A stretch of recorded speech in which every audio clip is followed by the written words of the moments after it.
कण कण माते समाए मोर दुर्गा दाईओ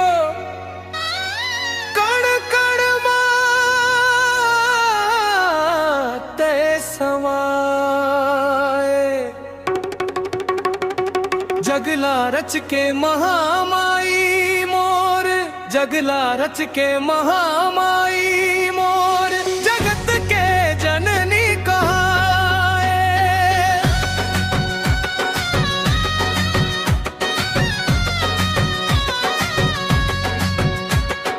नारी के ममता माँ बसते औ सोला सिंगार माँ रूबू हथोरे सौए समाए महातारी के दुलार माँ झरना के हर बूंद माते हर नंदिया थे जर गौर मानत माँ के कई अंजोर मादाई औ दिन के उजियार माँ जुग जुग माताई किस मौसम के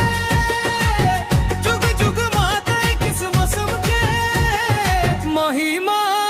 तोर देखाए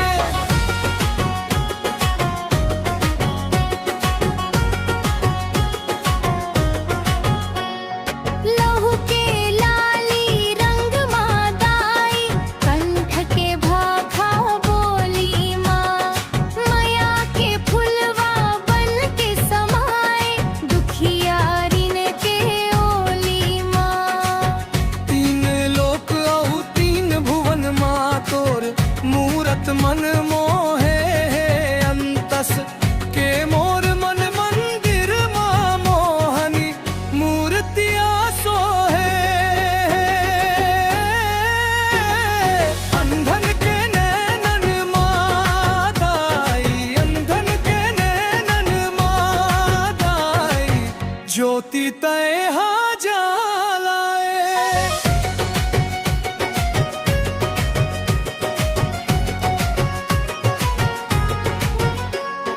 दया दान औ धर्म कर्म हातोर माया माँ बंधाए है भगतन के भक्ति मादाई तोर शक्ति हा समाए है मन मंदिर माते हाँ बसे हस औ तन के हर सांसा माँ तोर लई कमन तोला गोहारे दाइयो तोरे आशा माँ कांटी कार्तिक नित नित माता धनेन्द्र भारती नित नित माता तोरे च गुण लगाए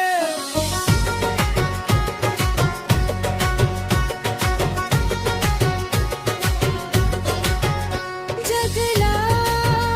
रच के महामाई मोर जगला रच के महामाई मोर जगदत के जननी कहाए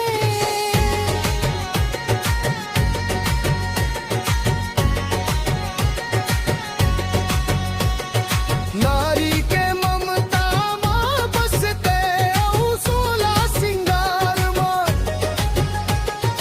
रूप हाथोरे सौहे समाए महतारी के दुलार माँ झरना के हर बूंद माँ के हर नंदिया के ठेकेदार माँ रतिहा देते अठोर मादाई औ दिन के